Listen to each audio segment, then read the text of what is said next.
The crystal spires of Zarian Prime stretched toward 3 purple suns as Commander Zara reached the War Council chambers.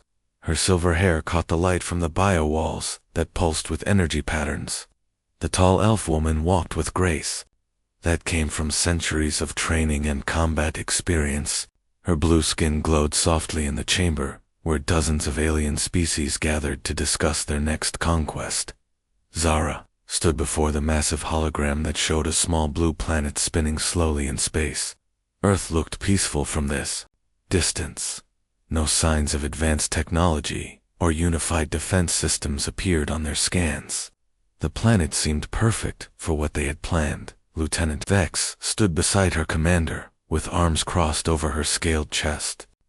The reptilian warrior had fought in 12 successful invasions, and never seen a world resist for more than a few days.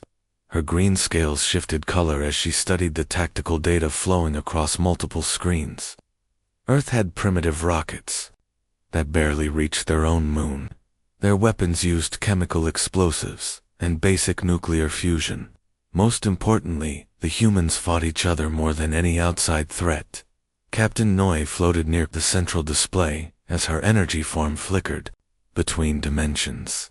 The Void Siren had the ability to phase through matter and disrupt electronic systems with just a thought.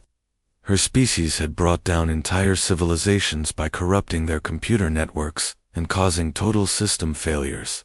She found Earth particularly amusing because their technology was so scattered and unorganized. "Hi." Admiral Keth stepped forward to address the council. His massive frame towered over even the tallest species present. The Admiral had overseen the conquest of 47 worlds and never encountered serious resistance from any primitive civilization. He pointed at Earth with one of his 4 arms, while data streams showed human military capabilities. The humans had approximately 200 nations that spent more time fighting each other than preparing for external threats. Their largest armies numbered only in the millions, while Galactic Standard Invasion forces used billions of troops. Earth possessed no shield technology, no energy weapons, and no faster-than-light travel capabilities. Intelligence reports showed they had barely begun to explore their own solar system. Zara activated the tactical analysis system that had been studying Earth for several standard cycles. The display showed human cities built along coastlines with no defensive barriers. Their military bases were clearly marked and used predictable patrol patterns.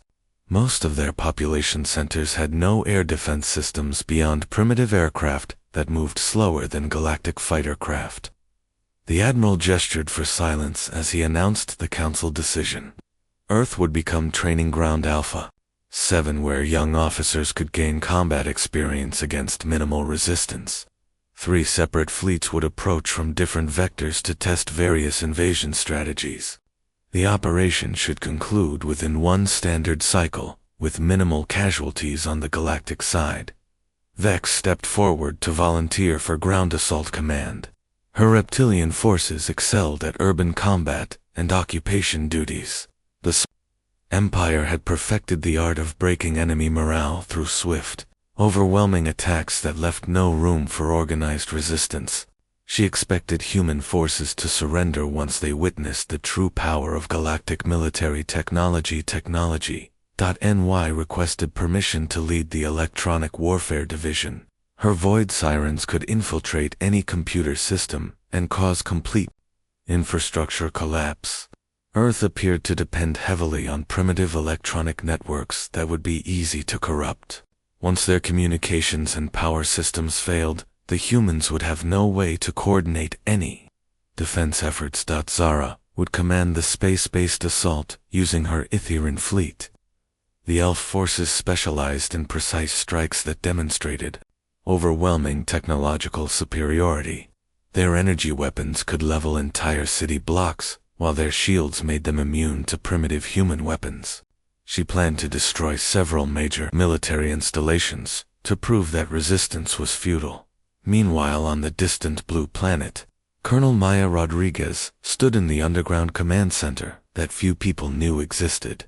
The former fighter pilot had spent years trying to convince world leaders that humanity needed to prepare for contact with hostile alien species. Her weathered hands moved across holographic displays that showed energy signatures approaching from deep space. Dr. Lisa Park worked frantically at her research station trying to analyze the incoming signals. The scientist had devoted her career to studying potential extraterrestrial threats and developing countermeasures. Her computers showed massive objects moving toward Earth at impossible speeds, using technology far beyond human understanding. Maya activated the global emergency network that connected military leaders from every major nation.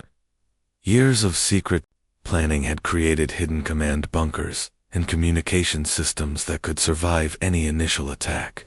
She knew that humanity's greatest strength was not their technology, but their ability to adapt and survive against impossible odds.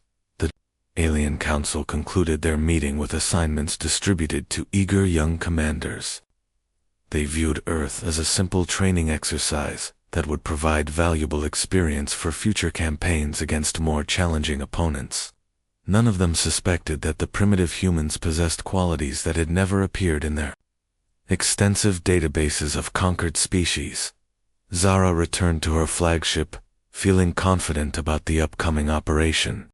Her crew prepared their most advanced weapon systems, while engineers checked the power levels on shields that had never been penetrated by enemy fire. The Etherean fleet moved into formation as they prepared to jump toward the human home system. Vex gathered her assault troops in the transport bays of her massive carrier ships. Thousands of Sarok warriors checked their energy rifles and combat armor that could withstand most known weapons. They expected to face frightened humans with primitive projectile weapons and no real combat training. NY coordinated with her infiltration specialists who could phase through solid matter and appear anywhere on the target planet. The Void Sirens had perfected techniques for disrupting enemy communications and creating chaos among defending forces. They anticipated that human civilization would collapse within hours of their arrival. The three fleets departed from different staging areas to approach Earth from multiple directions. Their plan called for synchronized attacks that would overwhelm human defenses before any organized resistance could form. Intelligence suggested that humans were too divided and primitive to mount any effective response to galactic military forces. None of the alien commanders realized they had made a critical error in their analysis. They had studied human history and technology, but failed to understand the most important aspect of human nature. When faced with extinction, humans did not surrender or accept defeat. Instead, they became more dangerous than any species the Galactic Council had ever encountered.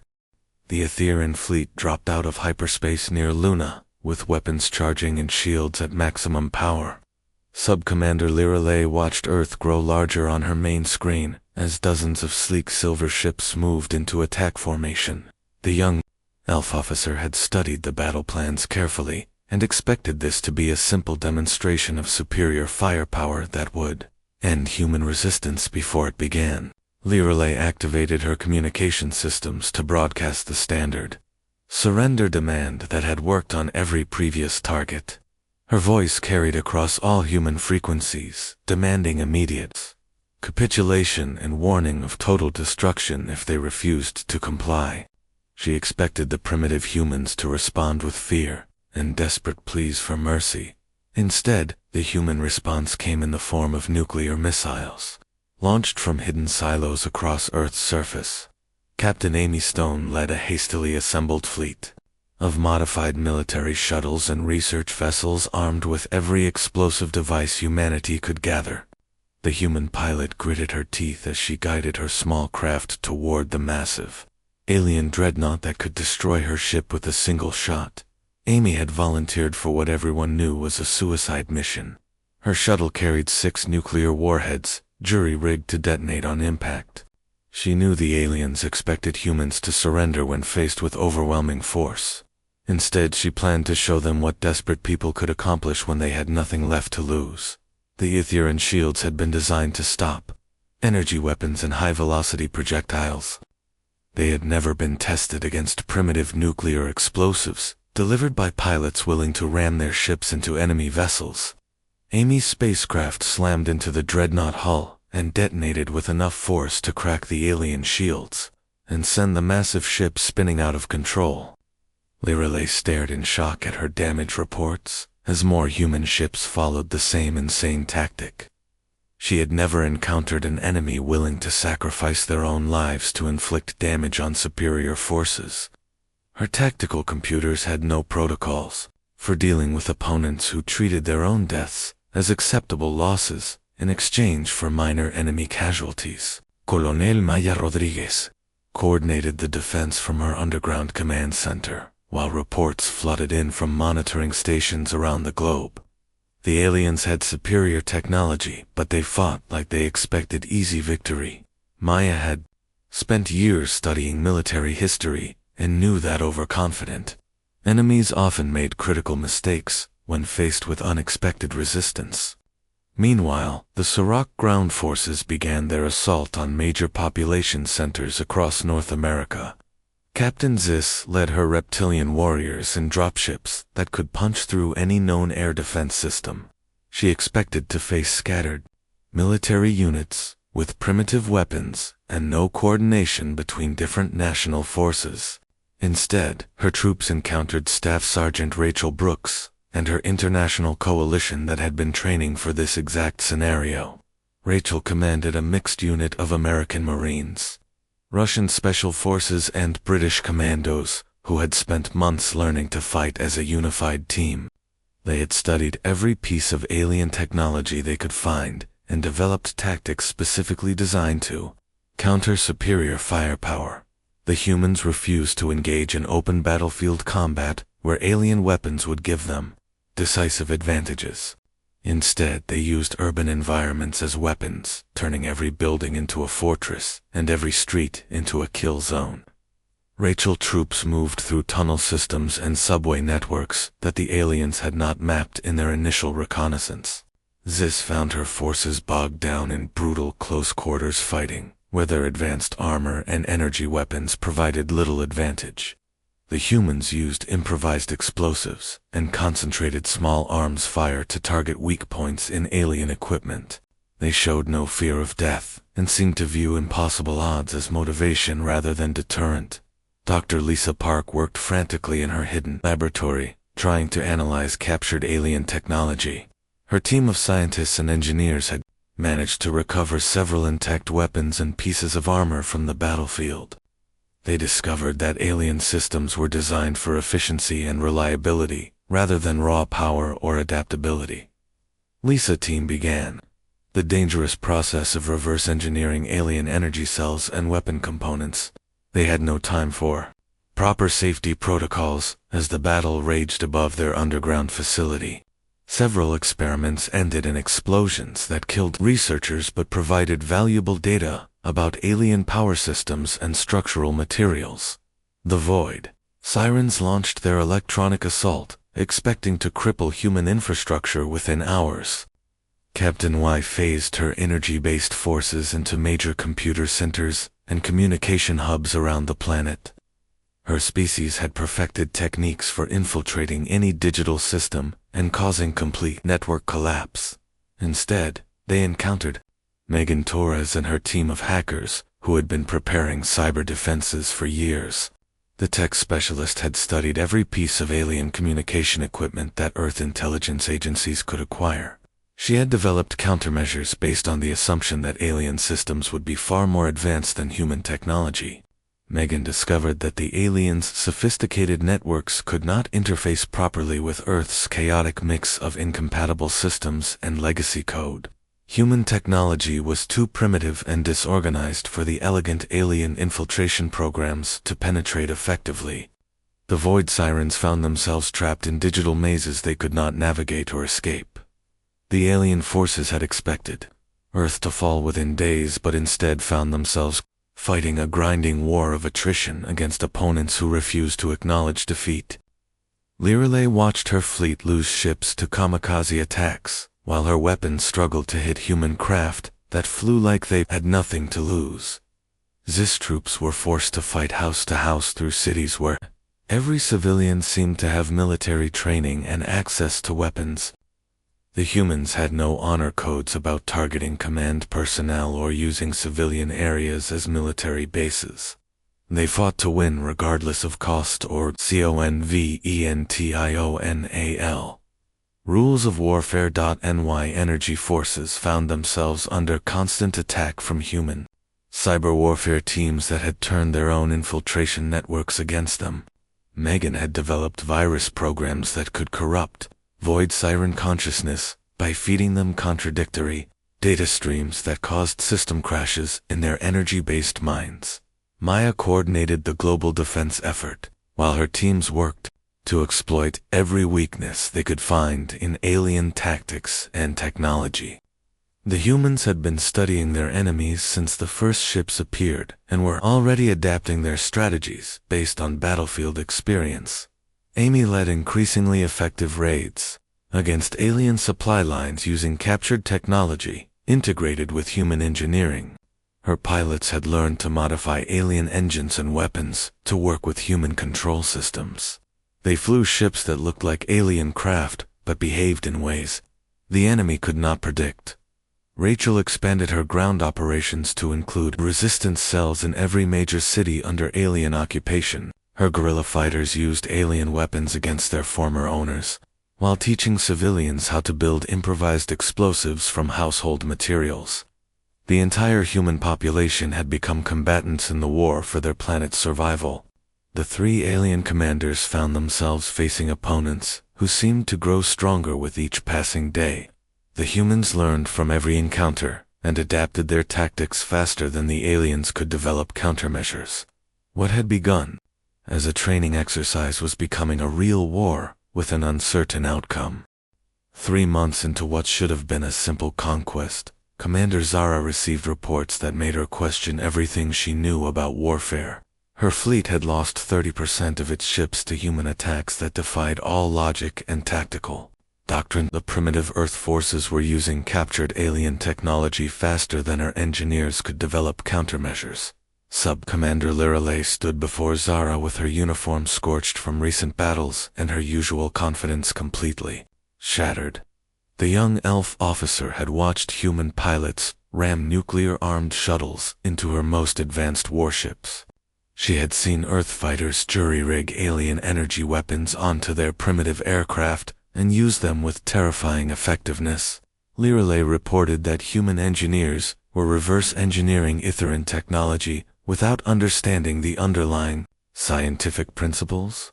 They simply took alien components apart, studied how they functioned, and rebuilt them to work with human systems. The results were crude but effective weapons that could penetrate alien shields and armor. Dr. Lisa Park had become the most dangerous human on Earth from the alien perspective.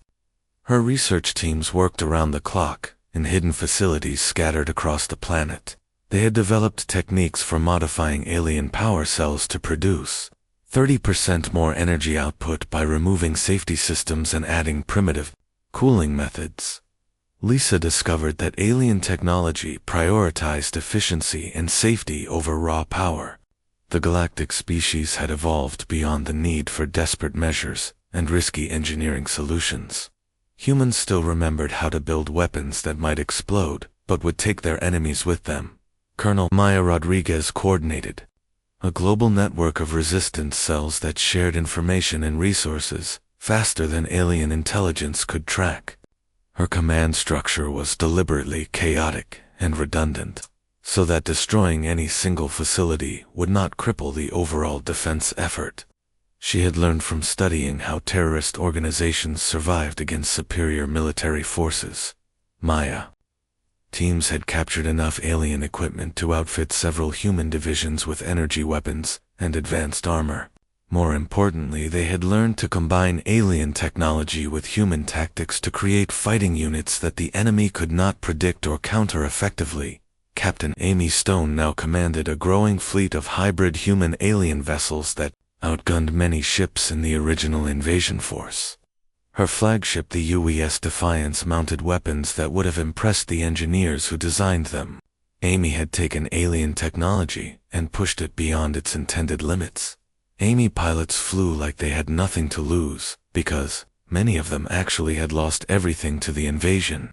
They used tactics that violated every rule of space combat, by treating their ships as expendable weapons rather than valuable assets to be preserved. The aliens could not adapt to opponents who viewed mutual destruction as victory. On the ground, Captain Zis found her reptilian forces trapped in Irvin. Warfare that grew more vicious with each passing day. Staff Sergeant Rachel Brooks had transformed from a squad leader into a general commanding resistance operations across 3 continents. Her guerrilla fighters used every dirty trick humans had developed over centuries of warfare. Rachel troops had learned to use alien weapons more effectively than their original owners. They modified Sorok energy rifles to fire in full automatic mode, despite the risk of overheating. They turned alien grenades into improvised explosives that could destroy entire city blocks. Most importantly, they had taught every civilian how to become a combatant. The human resistance had no rules about targeting non-combatants because, from their perspective, every alien was a threat to human survival. Children threw alien grenades at Sorok patrols, while elderly civilians provided intelligence about enemy movements. The entire planet had become a weapon aimed at the invading forces. Zis reported to her superiors that fighting humans was like battling an entire ecosystem that had evolved to kill anything that did not belong. Every building could hide enemy fighters, every tunnel could conceal explosives, and every civilian could be carrying alien weapons. Her forces were dying faster than reinforcements could arrive. The Void Sirens faced their own nightmare as human. Cyber warfare teams led by Megan Torres began turning alien networks against their users. Megan had developed virus programs that exploited the very connectivity that made alien technology so effective. She could corrupt entire ship systems by introducing chaos into their elegant control networks. Megan discovered that alien computer systems were too logical and predictable to handle random human-generated code. She created programs that functioned like digital diseases spreading through alien networks and causing system failures that the original designers had never anticipated. Her team could hijack alien communications and feed false information to enemy commanders. Captain Nye watched in horror as her own troops began attacking each other due to corrupted command signals. The energy-based Void Sirens were so interconnected that when one unit received bad data, it spread throughout their entire network. Megan had turned their greatest strength into a critical vulnerability. The human cyber attacks became more sophisticated as Megan teams learned to hack alien minds directly. They broadcast modified command frequencies that could override Void Siren consciousness and force them to follow human orders.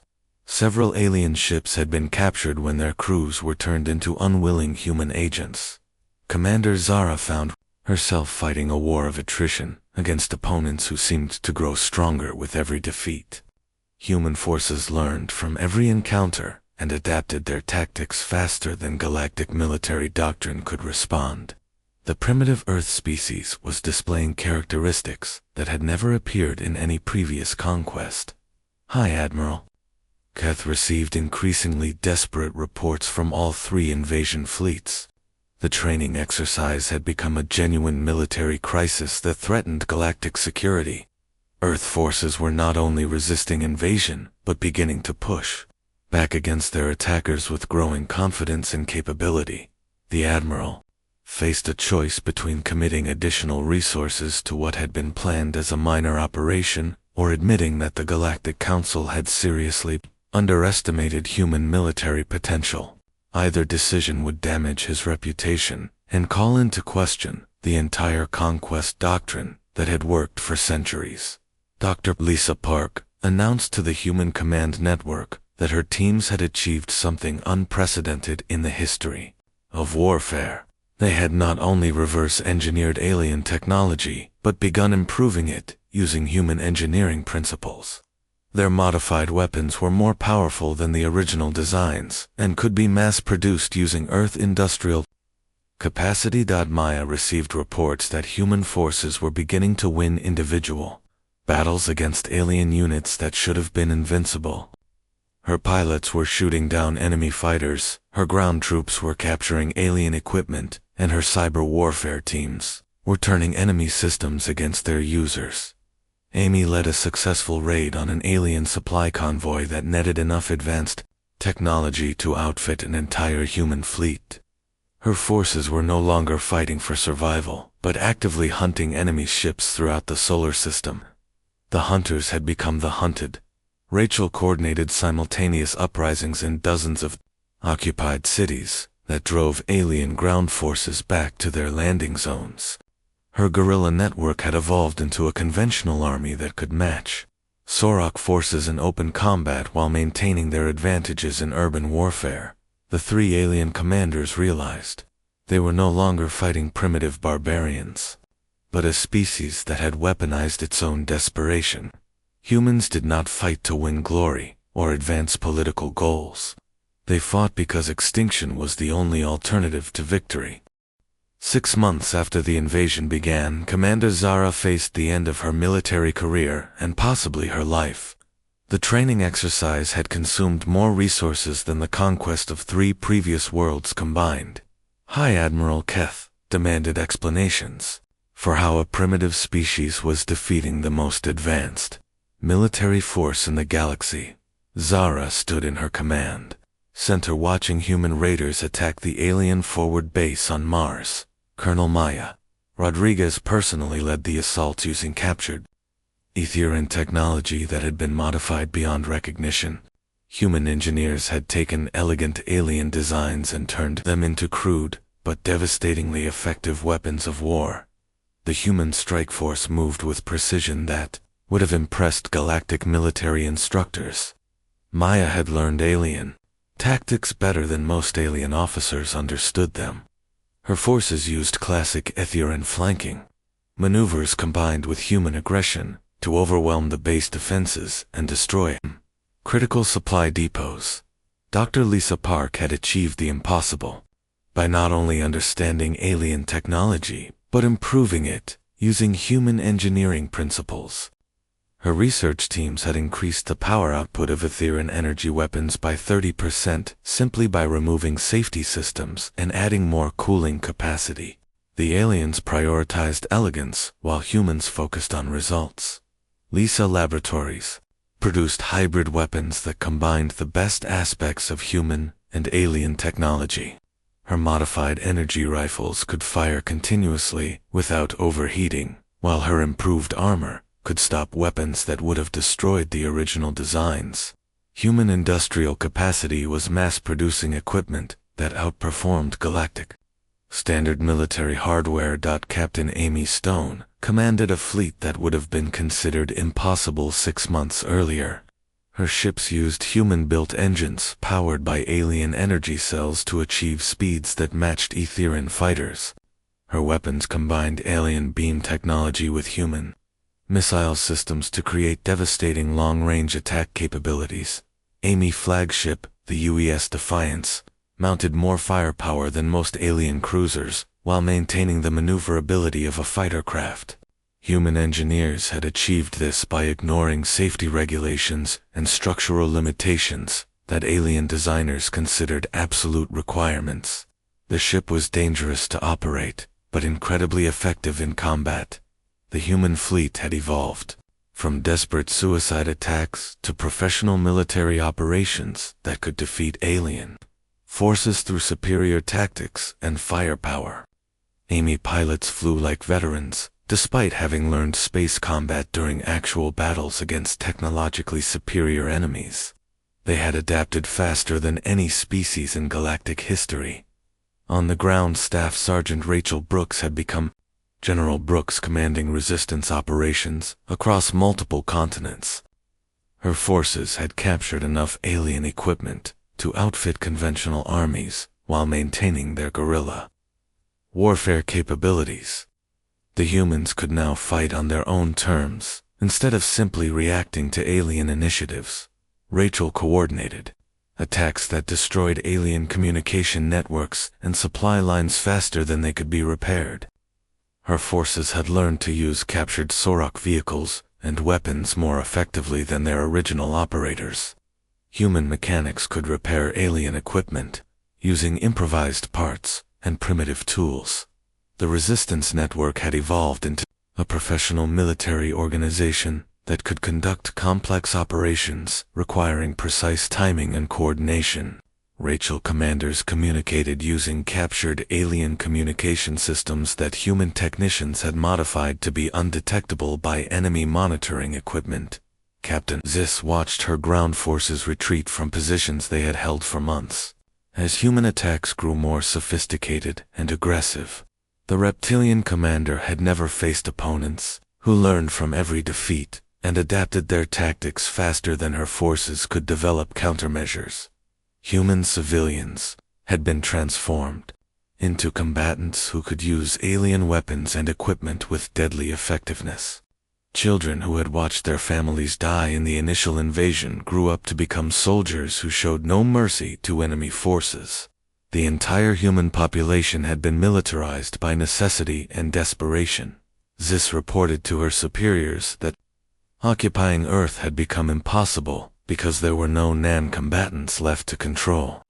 Every human was either actively fighting or supporting those who were fighting. The aliens could not distinguish between civilians and soldiers because the humans had eliminated that distinction. The Void Sirens faced total defeat as human cyber warfare teams led by Megan Torres achieved complete dominance over alien computer networks. Megan had learned to hack alien consciousness directly by broadcasting modified command frequencies that could override Void Siren mental processes and force them to follow human orders. Captain Nye discovered that her species' greatest advantage had become their critical weakness. The interconnected nature of Void Siren consciousness allowed human virus programs to spread through entire fleets faster than alien technicians could develop countermeasures. Megan could turn alien ships against each other with a few keystrokes. Human cyber attacks had become so sophisticated that alien forces could not trust their own equipment or communication systems. Megan teams regularly hijacked alien ships and turned them against their former allies. Several major battles had been won when alien fleets received corrupted orders that sent them to attack each other. The technological gap between human and alien forces had completely reversed. Earth weapons were now superior to galactic standard equipment, while human tactics had evolved beyond anything in alien military doctrine. The species that had been marked for conquest was conquering its would-be conquerors.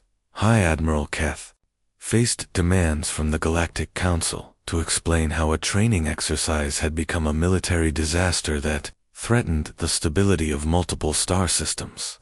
The Admiral had committed additional fleets to Earth, only to watch them suffer the same fate as the original invasion forces.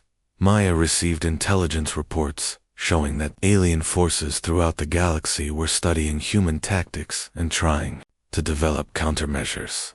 Earth had become the most feared military power in known space, despite having achieved spaceflight only decades earlier. Human weapons and tactics were being copied by species that had been conquering worlds for centuries. The kernel coordinated with resistance cells that had spread beyond Earth. 2 alien-occupied worlds throughout the local stellar region. Human prisoners of war had taught alien slaves how to build weapons and organize resistance movements. The rebellion against galactic authority was spreading faster than it could be contained. Amy led her fleet in raids against alien shipyards and supply bases in other star systems. Human forces were no longer defending Earth, but actively attacking alien infrastructure across multiple worlds. The species that had never left their own solar system was now conducting interstellar military operations. Dr. Lisa Park announced that her research teams had developed faster-than-light communication systems, based on alien technology, but using human engineering principles. Earth forces could now coordinate operations across vast distances, while alien commanders struggled with compromised communication networks that humans could monitor and manipulate. Rachel expanded her operations to include training programs for alien species who wanted to rebel against galactic authority.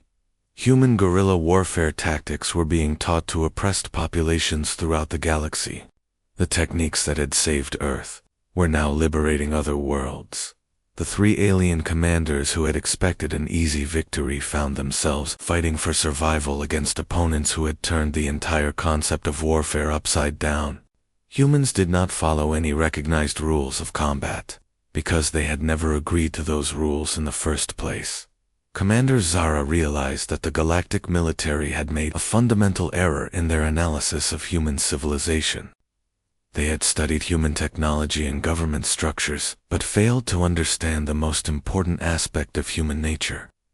When faced with extinction, humans became more dangerous than any species in galactic history. The training exercise had become a revolution that threatened the foundation of galactic civilization. Earth forces were not just resisting conquest, but actively working to overthrow the entire system that had made such conquests possible. The humans were fighting, not just for their own freedom, but for the liberation of every oppressed species in the galaxy. 1 year after the invasion began, the Galactic Council faced an unprecedented crisis that threatened the foundation of their entire civilization. 3 fleets were trapped in the Sol system, losing ships daily to human forces that had evolved from primitive defenders into the most dangerous military power in known space. High Admiral Keth demanded a final solution to the Earth problem. Commander Zara prepared her remaining ships for a desperate assault on Earth itself. Her career was ruined and her reputation destroyed, but she refused to accept defeat at the hands of barbarians who should have surrendered within days. If her forces could not conquer the humans, then she would sterilize their planet and end the threat they represented to galactic stability. The alien fleets converged on Earth for what both sides knew would be the final battle of the war.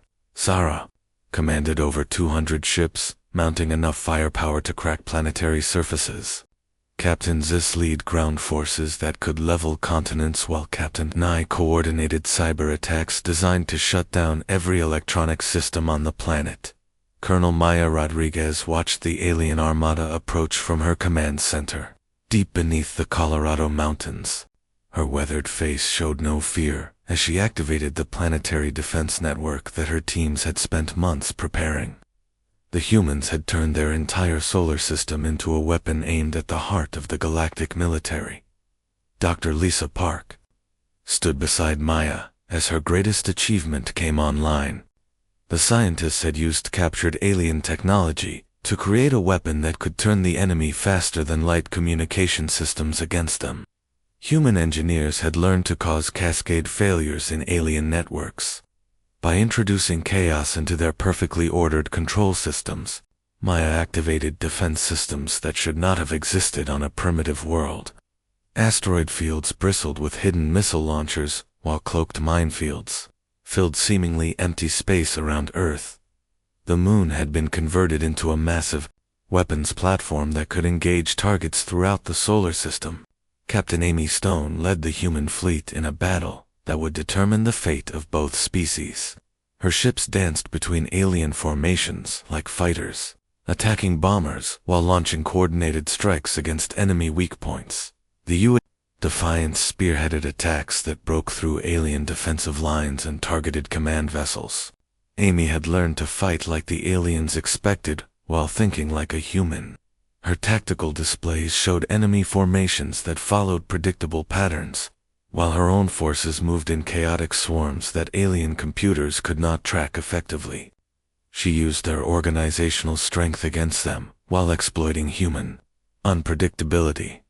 The space battle raged above Earth's atmosphere, as human pilots proved they could match alien technology with superior determination and tactical innovation.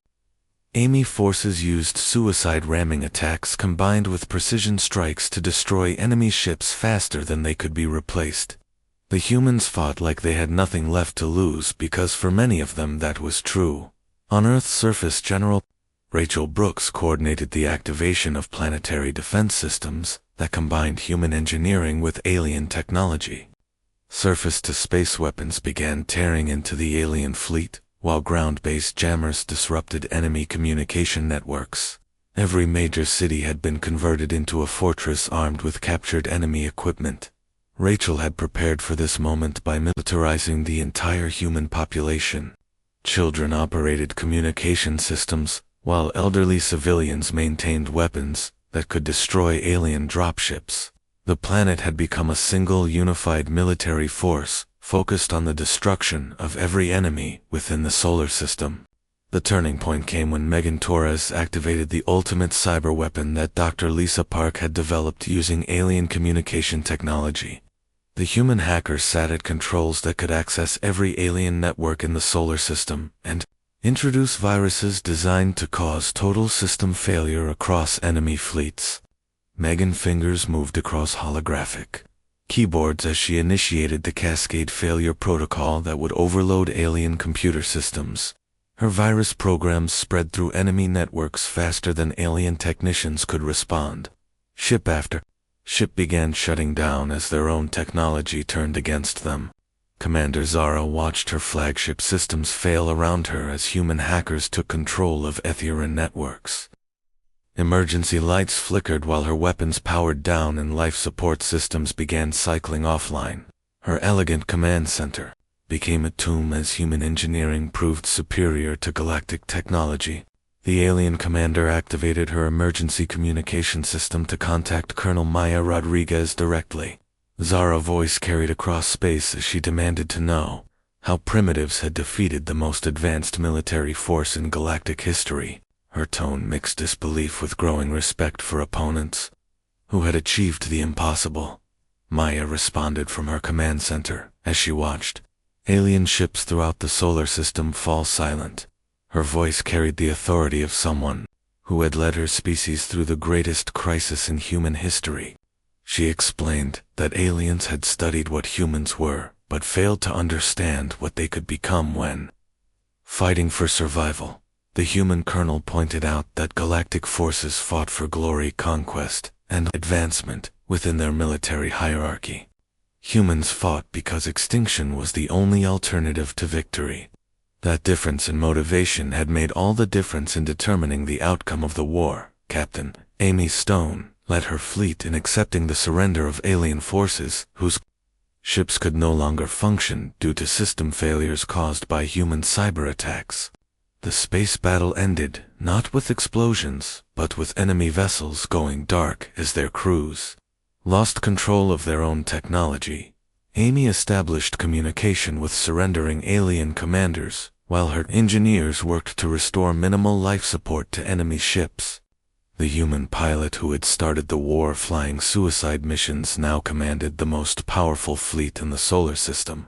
Her forces had captured technology that would transform human civilization. General Rachel Brooks coordinated the processing of alien prisoners while her troops secured enemy equipment and installations. The human military had evolved from desperate resistance fighters into professional soldiers who could defeat any force in the galaxy. They had learned to fight wars that their enemies could not win. The peace negotiations took place aboard the used Defiance with Colonel Maya Rodriguez representing Earth, while Commander Zara spoke for the defeated alien forces. The meeting established Earth as an independent world that would not be subject to galactic authority or conquest. Attempts by any species, Maya made it clear that humans would defend not only their own world, but any species that faced conquest by galactic forces. Earth had become the center of a growing alliance, dedicated to ending the age of easy conquests that had allowed powerful civilizations to enslave weaker ones. The war concluded with humanity taking its place as a respected and feared member of the galactic community. Other species learned that sometimes the most dangerous opponents were those who had nothing left to lose and everything to fight for. Earth's new motto became a warning that echoed across the stars. They had mocked Earth as an easy start but learned that conquest was only for the brave. The species that had been marked for destruction became the defenders of freedom throughout the galaxy. Human determination had transformed the entire balance of power in known space.